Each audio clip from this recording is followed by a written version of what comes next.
덴바 일본 외상은 한국이 독도를 불법 점거하고 있습니다. 난다! 노다 총리는 우리 보고 불손하다며 독도 방문과 일왕 발언에 대해 사과가 아닌 사죄를 요구했다.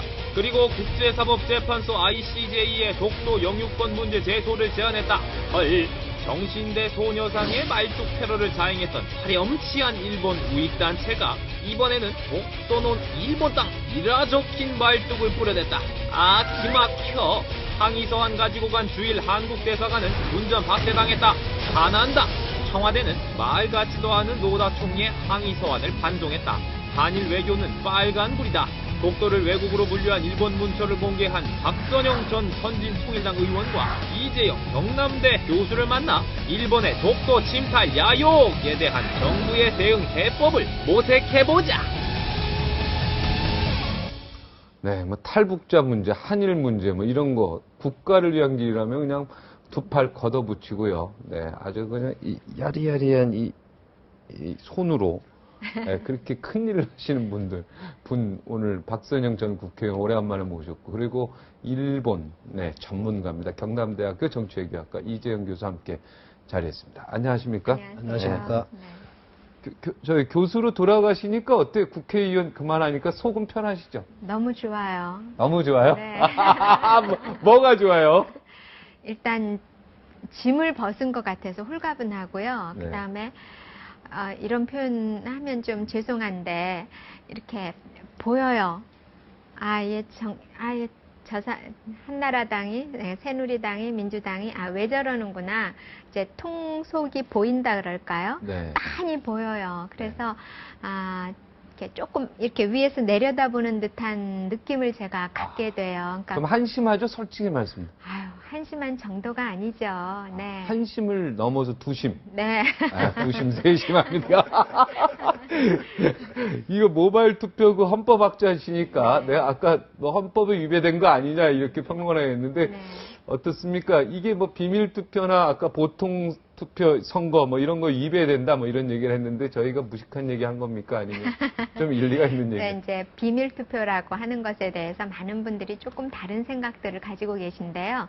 비밀 투표는 내가 누구를 투표했는지, 누구를 선택했는지를 제3자가 모르게 해달라는 게 비밀 투표고요. 본인이 알아도 괜찮다라고 하면 그거는 비밀 투표에 위배되는 게 아니에요. 그러니까 이제 우리는 우편 투표 뭐 이런 것들에 대해서 그건 비밀 투표에 위배된다 이렇게들 얘기하는데. 그럼 헌법학자로서 모바일 투표가 헌법에 위배되는 부분이 있다고 보십니까? 아니면 전혀 그러니까 장치가 어떻게 돼 있는가에서 따라서 다른데 이번에 민주당에서 문제된 거는 뭐 몇 번까지만 하고 그냥 전화 끊어버린 사람을 다 기권 처리해서 네. 특정인에게 이루었다는 거 아닙니까? 네. 이제 그런 거는 사실은요, 사전에 후보자들끼리 다 결정을 합니다. 네. 이런 형식으로 한다. 그러면 그 후보자들이 결정할 때 그것을 내놓지 않았으면, 그 방법을 공시하지 않았으면 문제지만, 공시해서 다른 그 후보자들이 다 동의해서 했다면 그건 문제가 될 수가 없게 되는 거예요. 뒤늦게 그러니까. 문제점을 발견하면 문제가 될 수도 있지 않습니까? 그렇게 그 당시에는 되면 잘 이제 몰랐다가. 그렇다면 이제 본인의 과실이 어느 정도냐 하는 것이 이제 첫째 문제 될 수 있고요. 두 번째로는 그렇게 해서 문제 제기를 했을 때 치유를 할 수 있다면, 그리고 치유를 했다면 이제 문제가 없어지는 거고, 그래서 네. 일반적으로 우리가 생각하는 것하고는 사실 좀 좀 다르다. 복잡하게 위헌소 부분은 없다 이거네. 그건 조금 더 좀 따져봐야 다른 되지만 얘기입니까? 언론에 네. 보도되는 것만 본다면 네. 크게 당사자들이 동의를 했다면, 그리고 네. 그 치유 행위를 승인할 수 있을 만큼 했다면 문제 제기가 안 되겠죠. 네, 독도 얘기를 해야 되는데 자, 독도 얘기 오늘 주제 독도입니다. 네. 독도 얘기를 할게요. 이명박 대통령이 독도 광고 교수님 잘했다고 보십니까? 어떻습니까? 일본 전문가로. 예, 저는 두 가지 의미를 지니고 있다고 봅니다. 첫째는 이 독도 영유권을 확실하게 할 수 있는 계기를 마련했다. 네. 이렇게 저는 보고 있습니다. 왜냐하면 긍정적 평가네요. 예. 이 대통령의 말은 협상의 대상이 될 수 있다는 의미가 됩니다. 네. 그러나 대통령의 행동은 타협의 대상이 아니라는 의미입니다. 네. 그래서 독도는 타협의 협상의 대상이 아니라 우리나라의 영토다라는 것을 선언하는 효과가 있습니다. 그래서 굉장히 긍정적입니다. 네. 그러나 다른 한편으로 보면 부정적인 측면이 있는데요. 네. 첫 번째가 임기 말의 업적 쌓기의 일환이 아닌가. 왜냐하면은 이명박 대통령이 2011년 12월 18일 날 한일 정상회담에서 노다 총리에게 위안부 문제를 해결하자 이렇게 요청을 했습니다. 네. 그런데 노다 총리가 노 했습니다. 네. 다시 2012년 7월 17일 날 이 대사관을 통해서 한 번 더 타진을 했습니다. 네. 다시 퇴짜 맞았습니다. 거기서 기분이 무척 예. 상했죠.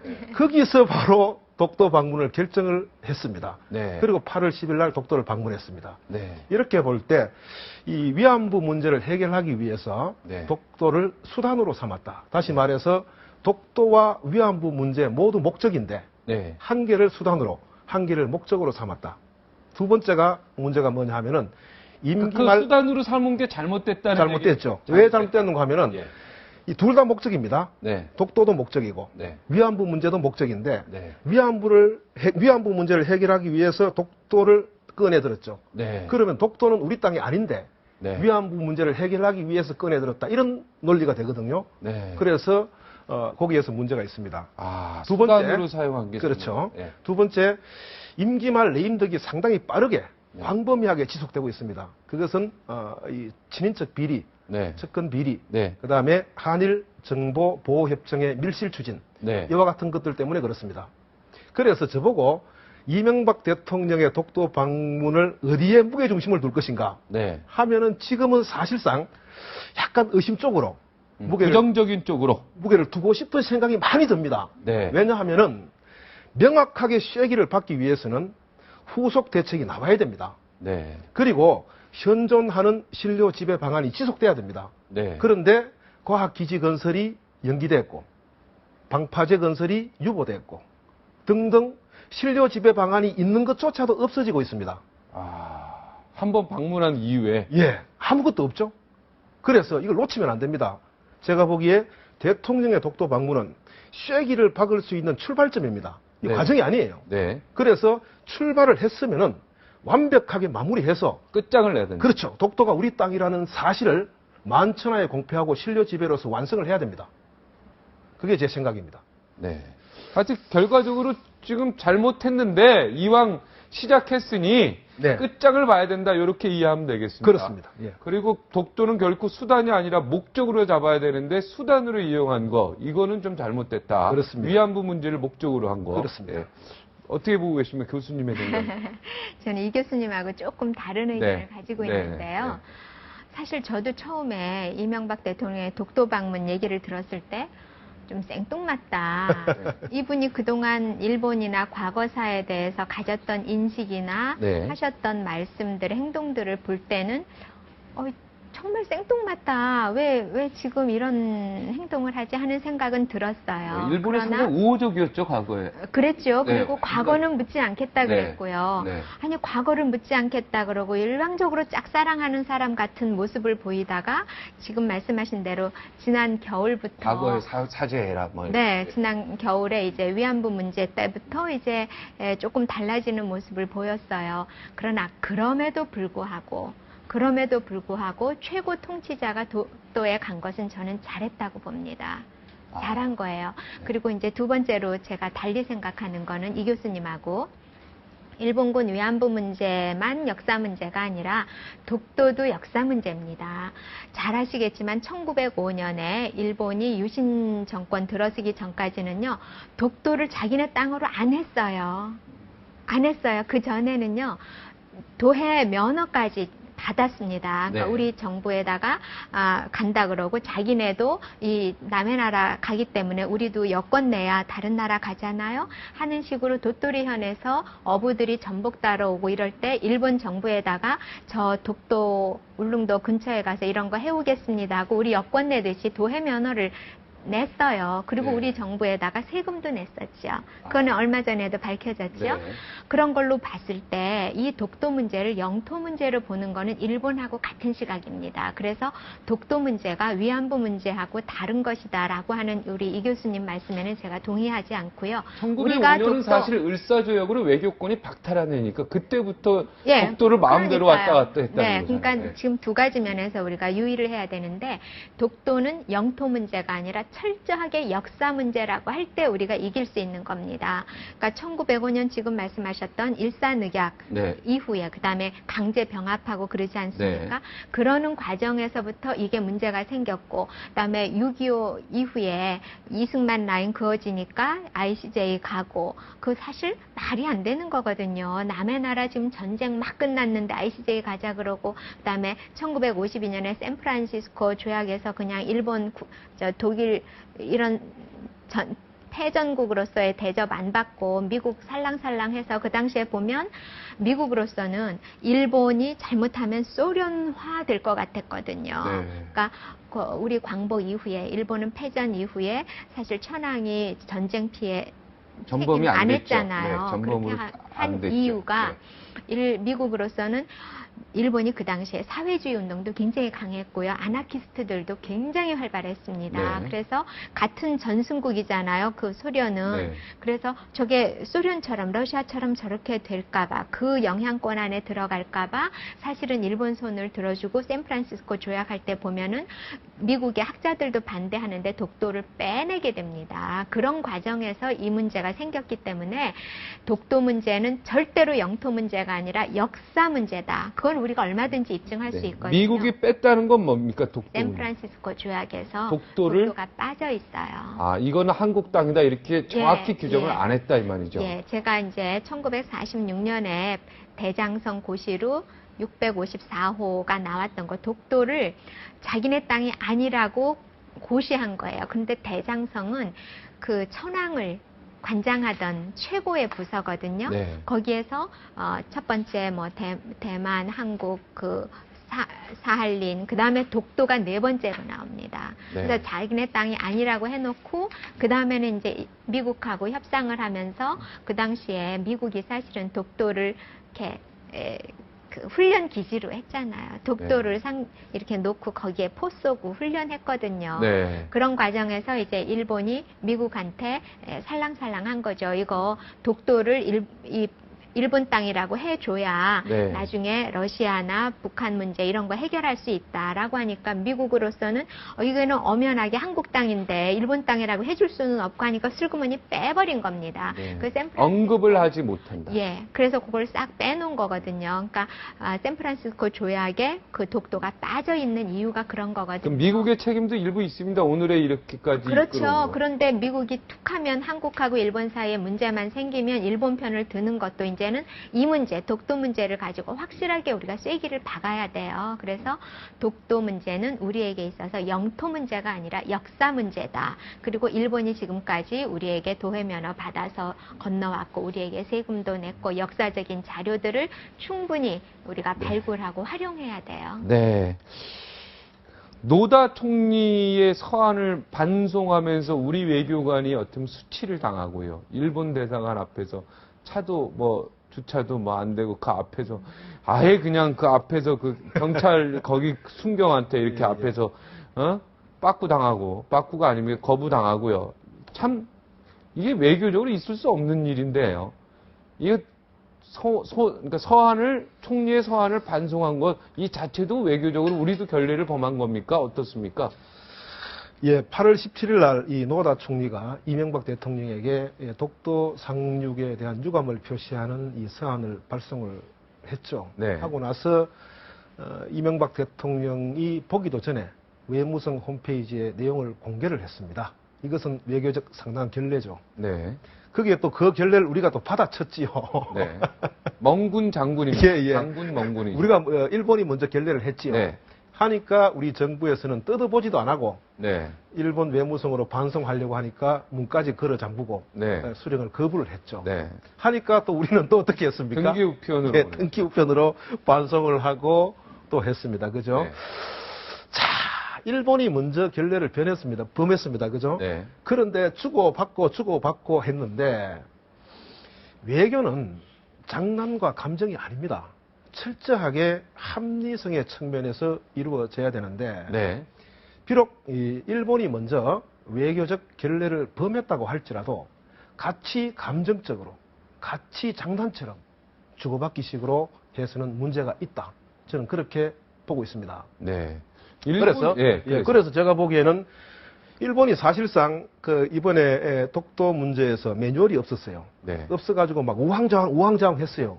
그런 상황 하에서 벌어진 총리 서한 문제, 이 외무성 홈페이지 공개 문제인데, 네. 비록 그렇다고 할지라도 우리나라는 이 정상적인 루트를 통해서 반송을 하든지, 그렇지 않으면 서한을 읽고 그 자체에 대해서 반박하는 서한을 보내는 게 옳았다.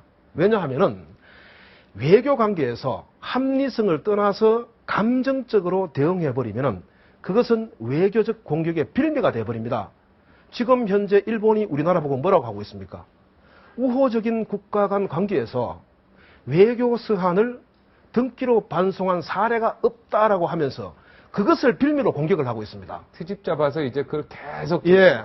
그래서 외교 관계에서는 감정보다 합리성, 내가 이러한 행동을 했을 때 우리나라가 어떠한 이익을 확보할 수 있나, 여기에 중점을 두고 저는 결정을 해야 된다고 봅니다. 그럼 우리 언론도 그 공개한 거 있잖아요. 서한 내용을 인터넷에 공개한 거. 이거 외교 걸려잖아요. 예, 예. 이걸 집중적으로 우리도 부각시켜야 되겠네요. 그럼 그러니까요. 정부도 저는 그렇고. 이제 이 교수님하고 아주 미묘한 차이가 있는데, 결례를 분명히 일본이 했습니다. 그리고 인터넷에 우리가 받기도 전에 인터넷에 올린 거는 있을 수 없는 일이거든요. 그렇죠, 예. 그런데 그걸 우리가 받아서 읽는다?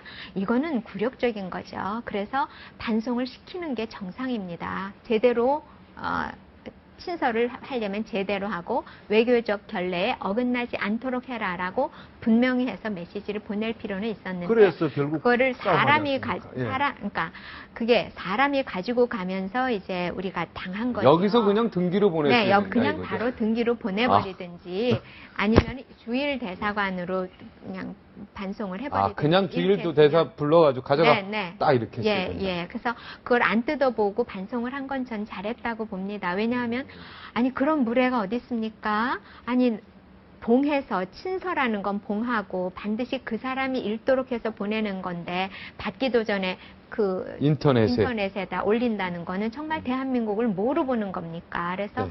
그거는 다소 조금 문제는 있었을지 몰라도 매끄럽지 않았을지 몰라도 우리가 정말 저렇게 잘했다. 손나라 근성 그 히스테릭한 모습을 보이는 일본에게는 확실하게 해줘야 된다 이렇게 생각을 네, 합니다. 어차피 뭐, 네, 저하고 약간 차이가 네, 있습니다. 의견이 뭐 다를 예, 수 예, 있죠. 예, 예. 저는 두 분 다 의견이 다 일리가 있다고 보고, 네, 네. 다 일리가 있습니다. 저는 조금 그 부분 전문가가 아니니까, 예. 일본은 단독으로라도 국제사법재판소 가겠다고 합니다. 네네. 그러나 65년의 한일 기본조약에 보면 이건 있을 수 없는 일이라고 합니다. 그 호사카 유지라는 교수는요, 우리나라 사람입니다. 네네. 일본 사람인데 우리나라로 귀화한 거죠. 네. 이분이 주장은 한국 정부가 이걸 잘 아는지 모르겠다. 65년 기본 이 조약에 대해서 일본은 이 조약을 잘 알고 있기 때문에 결코 국제사법재판소에 혼자 갈 수 없다. 이거는 국내용의 제스처다. 이렇게 주장하는데요. 어떻게 보시나요? 네, 호 교수하고 저하고 전번주에 심야 토론에서 이 문제로 약간 옥신각신한 적이 있습니다. 네. 예, 있는데 1965년 한일 조약하고 네. 국제사법재판소하고는 별개입니다.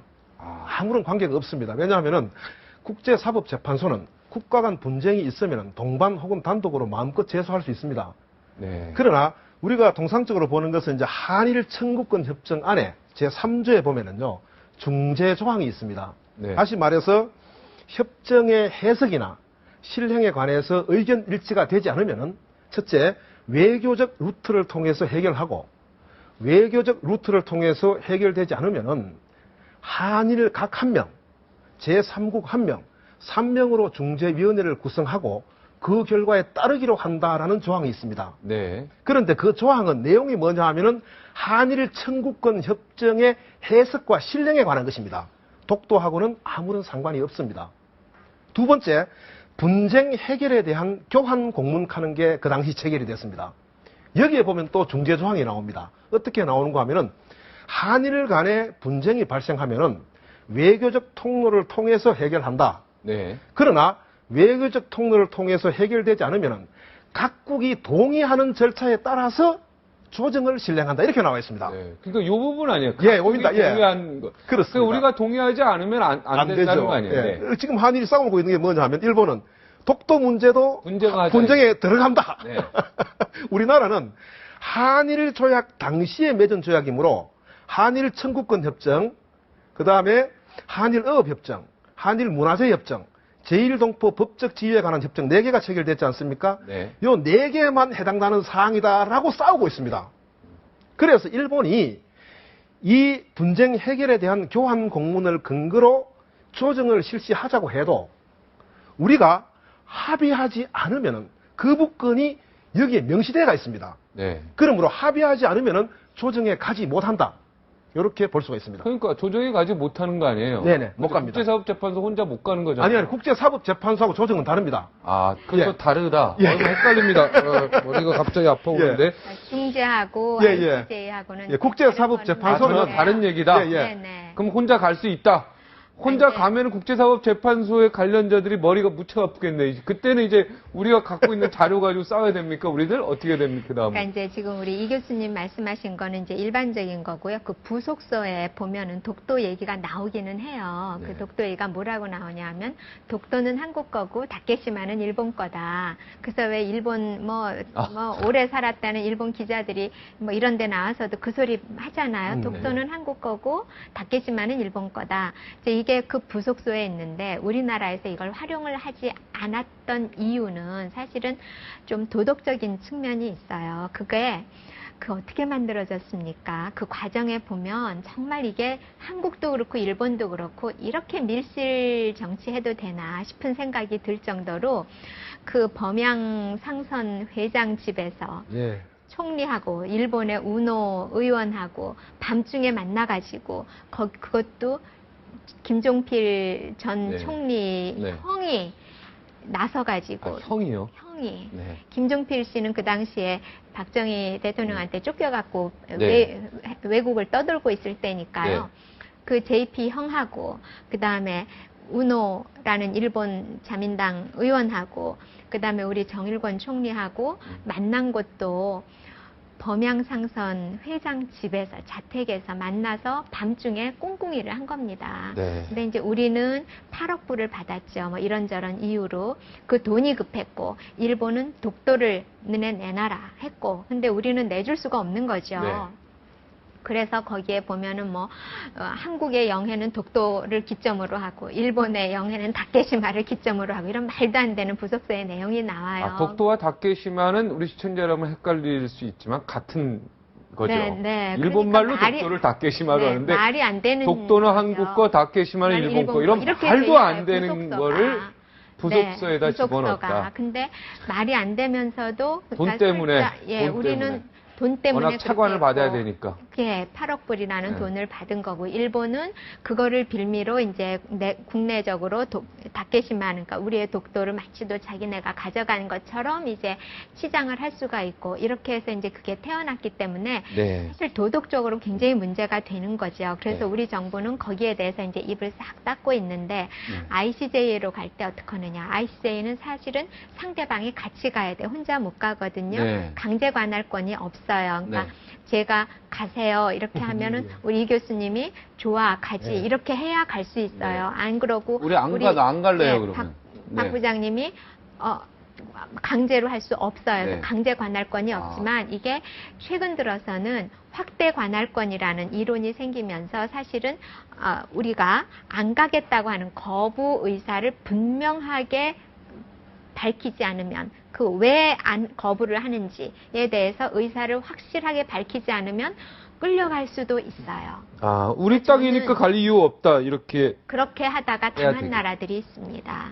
아, 예, 그렇게 하다가 당한 나라들이 두 나라나 있거든요. 어느 그래서 나라가 당했어요? 영국하고 프랑스하고도 그랬고요. 말레이시아도 그랬고 그래서 저희는 이 부분에 대해서 안 간다. 우리는 이거는 영토 문제가 아니라 아까 제가 말씀드렸던 역사 대로 문제. 역사 문제다. 그래서 을사늑약에서부터 시작해서 강제병합, 그다음에 일본이 적어도 1905년 이전에는 독도를 자기네 땅이라고 주장하지 않았다는 건 아주 굉장히 중요한 그 요인이 되거든요. 그런 것들을 아주 충분히 우리가 ICJ에 이쪽에서 일본이 제소하면은 우리 제출을 해야 됩니다. 안 그러면은 네. 사실은 이 재판이라는 것이요. 우리 국내에서도 그래요. 그래요. 복잡해지고 길어지죠. 네, 증거를 내세우지 않으면 증거 싸움이지 진실 싸움이 아니거든요. 네, 그거 제가 한 말씀 드릴게요. 네. 재판 관할권 문제인데요. 광범위한 관할권 말씀하시는데 이의를 제가 하나 제기하겠습니다. 이 재판소법 규정 36조에 보면은 재판 관할권은 당사자 합의다. 그리고 91년에 우리가 국제사법재판소에 가입하면서 강제 관할권을 유보했는데 이 사실상 우리가 분명하게 동의하지 않으면 가지 않습니다. 가지 않는데 이제 가가지고 판결난 경우가 몇 가지가 있어요. 네. 동의해서 네. 보면은 이 국제사법재판소의 판결 행태는 첫 번째 분명한 사안만 판결합니다.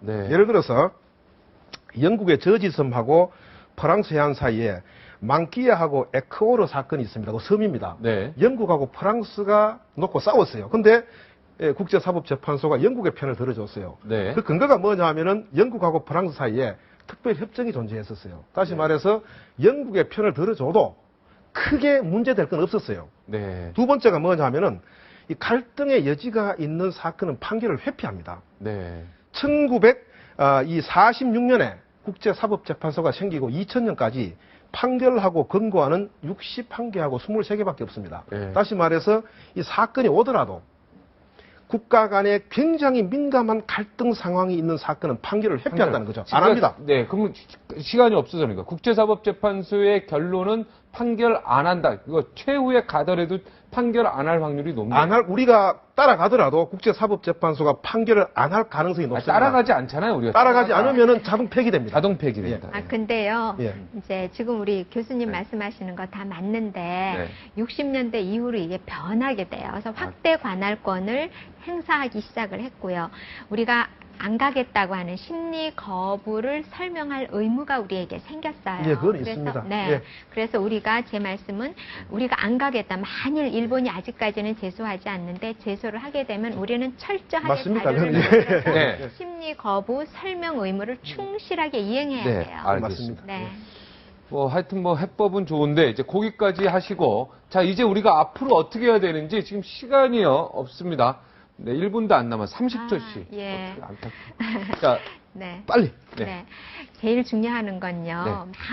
최악의 상황을 준비해야 되거든요. 네. 만약에 우리가 ICC에 가게 되면 가장 중요한 게 지금이 아니라 굉장히 역설적으로 과거입니다. 그래서 네. 과거의 자료를 많이 찾아내야 되고요. 두 네. 번째로 중요한 거는 언제 문제가 되었느냐. 이게 오리지널 타이틀이라고 근원적 시원이라고 그러거든요. 네. 국제법적으로. 그럼 오리지널 타이틀, 처음 문제가 되었을 때, 그게 이제 1905년이어서 우리에겐 굉장히 좋다는 거죠. 네. 그래서 그때에 왜 문제가 되었는지 를 우리가 충분히 소명하면은 이 문제는 정말 뿌리를 뽑을 수 있어요. 그래서 저는 이 독도 문제를 언론이 지금 조금 사그라들고 있는데 사그라들면 안 돼요. 끝까지 우리가 이 문제를 역사적 문제로 해서 같이 종집을 이번에 찍어야 된다. 고구마 넝쿨을 캐야 됩니다. 네.